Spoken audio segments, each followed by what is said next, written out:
This morning, Chris Paul coming back to the Los Angeles Clippers. Our senior insider broke this story and joins us now. Shams, why did Chris Paul decide to return here to the Los Angeles Clippers? Malika, Chris Paul wanted to stay near his family in Los Angeles this upcoming season, and the Clippers needed another reserve guard. They needed someone at the point guard position coming off the bench, so it made it a perfect match, a perfect reunion. And multiple suitors such as Milwaukee, Dallas, Charlotte all expressed interest in Chris Paul over the last few weeks. But now the ability to join a contender in LA, the history, shared history that these two sides have together, 5 All-Star appearances, 5 All-NBA teams, a franchise record with the Clippers in 6 years that he had spent there prior. And he really wanted to see, can he return back to the Clippers? And this is a team full of veteran players. It's a deep team. I'm told Chris Paul very much understands his role could fluctuate night to night. He might not play on some nights, but the ability to start, come off the bench, and be a plug-and-play player, this is someone that could have a pretty impactful role coming off that Clippers bench. Yeah, Shams, I know his role may look a little bit different, but I'm a sucker for the nostalgia. I love seeing already the clips that have been circulating around the internet of those Lob City Clippers and the thought that we're going to get to see a new version of that once again. But this time it's going to be Chris's 21st season in the NBA.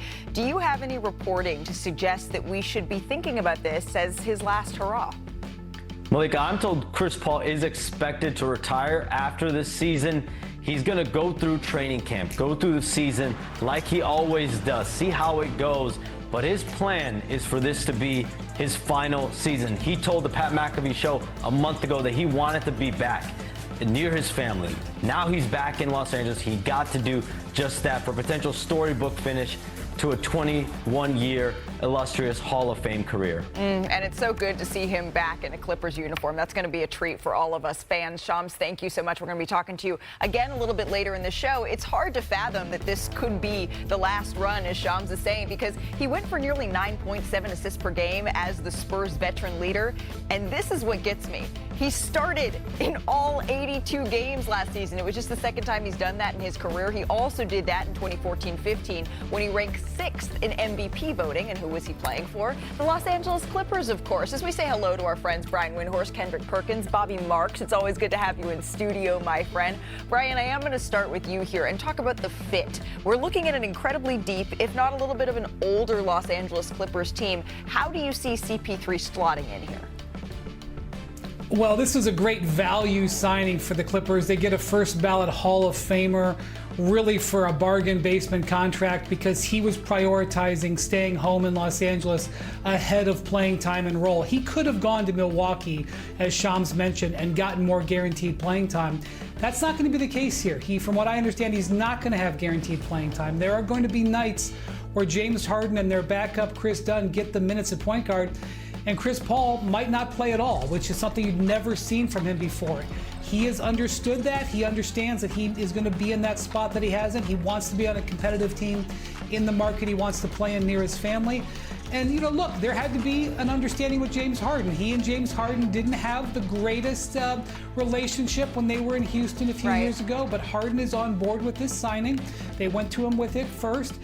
He understands that he played the 5th most minutes in the league last year, and anything the Clippers can do to support and protect him is welcomed, and that's what this move is. Okay, you said a whole lot of important stuff right there, Brian. And in fact, I'm most interested, Perk, in the thought that a guy who started in 82 games last season is okay with his role now be coming off of the bench. Do you think from a basketball perspective, because for his family, I am so very happy for Jada and the whole crew that Chris Paul is closer to home here. From a basketball perspective, is this the right fit for his final season?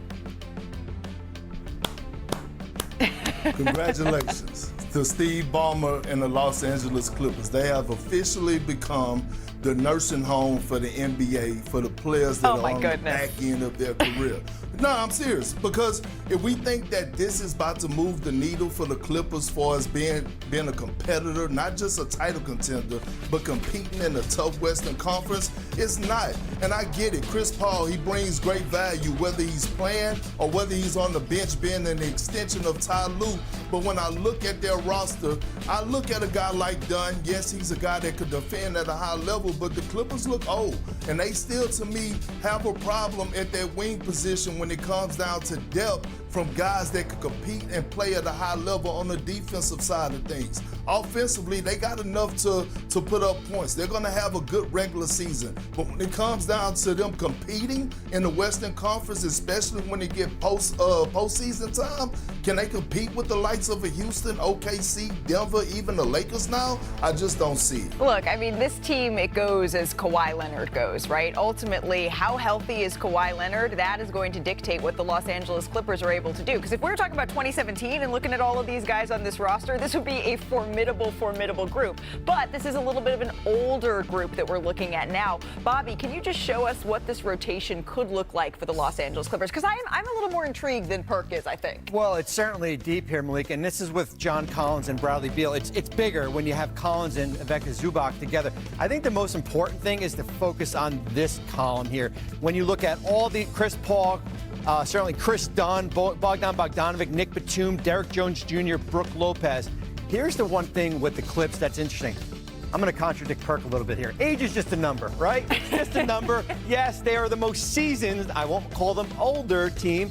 8 players, 30 years or older. Now, here's the one thing. This is for better or for worse right here.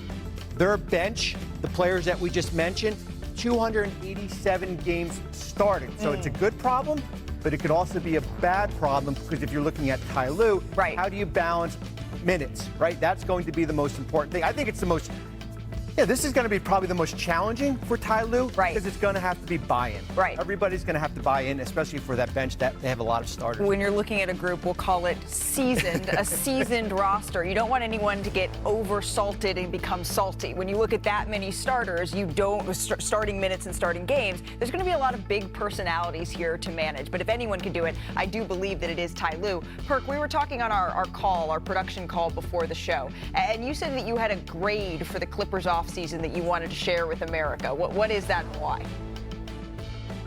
Well, I would give them a C, to be honest with you, because again, while other teams around the league, you're watching them because Oklahoma City has set the bar for us needing the youth.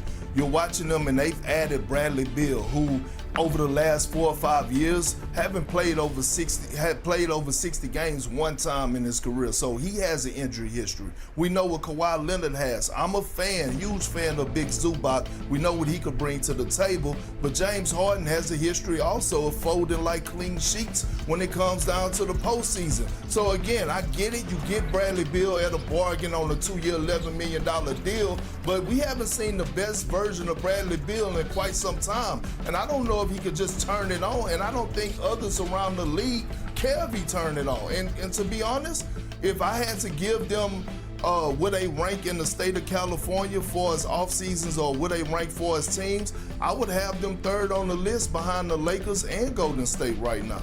Behind Golden State, who hasn't really done much of anything here, Brian? They don't have to. Kuminga might disagree. It's July, man. I mean, what are we doing? They had what, about 17 or 18